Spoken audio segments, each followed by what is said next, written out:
Assalamualaikum warahmatullahi wabarakatuh.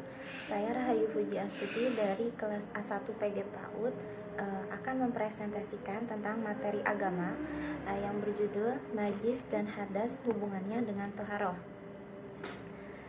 Bismillahirrahmanirrahim. Pertama, itu ada pengertian dan dasar hukum najis.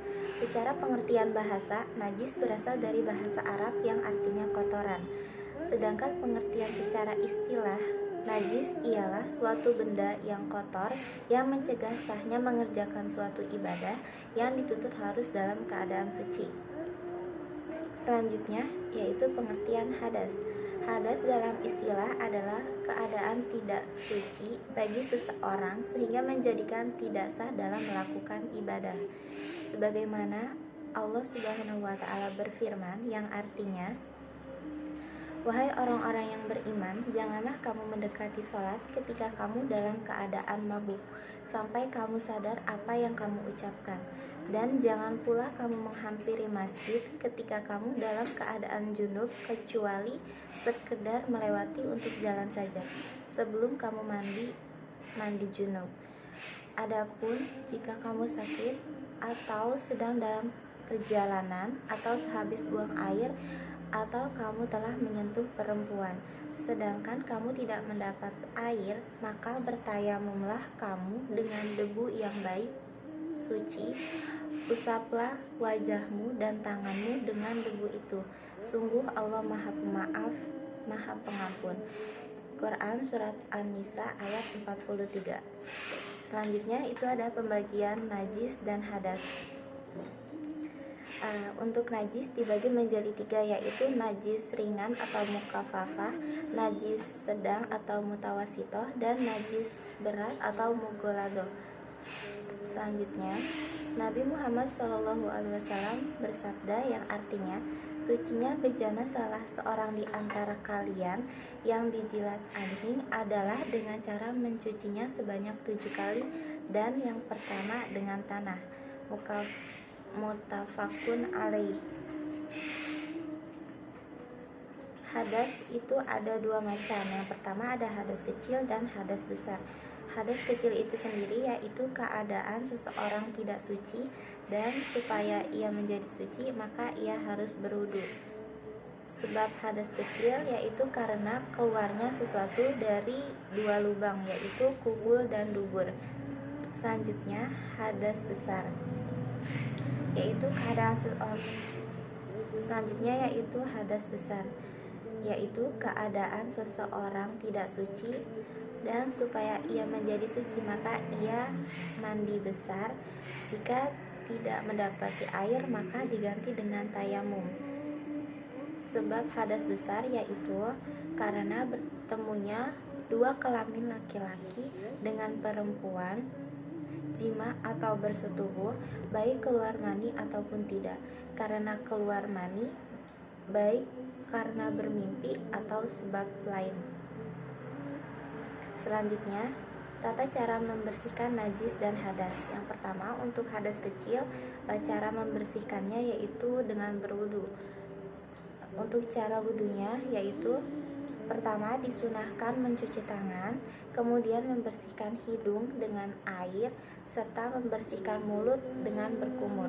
Selanjutnya membaca niat wudu. Bismillahirrahmanirrahim. Nawaitu dua lirafil hadasil asgari fardulillahi ta'ala. Dibaca bersamaan ketika membasuh muka. Selanjutnya membasuh kedua tangan disunahkan, yaitu mendahulukan tangan kanan, kemudian tangan kiri sebanyak 3 kali.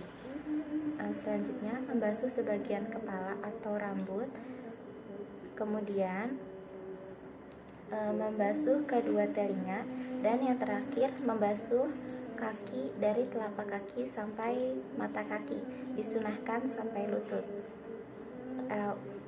Untuk hadas besar, cara mensucikannya yaitu dengan mandi janabat atau junub. Cara mandi junubnya itu yang pertama membaca niat, yaitu Bismillahirrahmanirrahim, nawaitul gusla lirafil hadasil akbari fardulillahi ta'ala. Dibaca sembari menyiram anggota tubuh bagian kanan. Selanjutnya, bersihkan kotoran-kotoran tubuh terlebih dahulu, kemudian ratakan air ke seluruh kulit atau ke seluruh tubuh dan rambut, dari ujung bawah sampai ujung atas. Selanjutnya, tata cara bersuci dari najis. Untuk najis mukafafah atau yang sifatnya ringan, contoh najis mukafafah yaitu air kencing anak laki-laki yang belum makan apapun kecuali ASI. Cara mensucikannya cukup dengan memercikan air ke tempat yang terkena najis tersebut. Nah, yang kedua itu ada najis mutawasitoh atau sedang. Contohnya itu arak, bangkai, nanah, muntah, kotoran. Cara mensucikan najis mutawasitoh yaitu dengan menghilangkan dahulu najis yang tampak, bisa dengan dikerik atau semacamnya. Baru setelah itu basuh dengan air. Jika pada bilasan pertama rasa, warna, dan bau najis tersebut hilang, maka cukup dengan membasuh 1 kali saja. Tapi yang diutamakan harus dibasuh sampai 3 kali. Oke, selanjutnya ada najis mugoladoh atau yang sifatnya berat. Contohnya anjing dan babi. Cara mensucikannya, basuh dengan air sebanyak 7 kali. Di dalam 7 basuhan itu salah satunya harus dicampur dengan tanah. Jika salah satunya tidak dicampur dengan tanah, maka tidak akan suci. Nah, selanjutnya ada hubungan najis dan hadas dengan toharoh. Toharoh itu sendiri artinya menghilangkan hadas, najis, dan kotoran dari tubuh yang menyebabkan tidak sahnya ibadah dengan menggunakan air atau tanah yang bersih atau suci.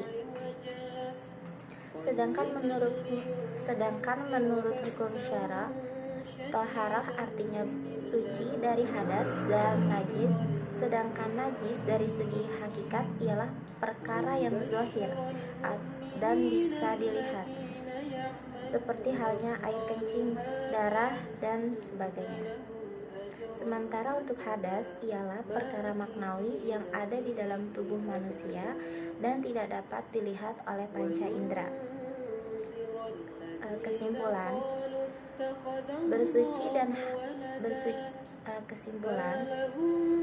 bersuci dari hadas maupun najis termasuk dalam perihal toharoh atau bersuci. Dalam hukum Islam juga disebutkan bahwa segala seluk-beluknya termasuk bagian ilmu dan amalan yang penting. Untuk macam-macam toharoh itu tadi ada 4. Macam-macam toharoh ada 4, yaitu wudu atau menghilangkan air dari badan. Macam-macam toharoh itu ada 4, yaitu yang pertama wudu, menghilangkan najis dari badan. Yang kedua bertayamum, mengganti air wudu di saat kekeringan atau tidak ada air. Yang ketiga ada mandi besar, yaitu menyiram air ke seluruh tubuh disertai dengan niat. Yang keempat itu ada istinja, yaitu membersihkan kotoran yang keluar dari salah satu 2 pintu keluarnya kotoran itu, yaitu kubul dan dubur.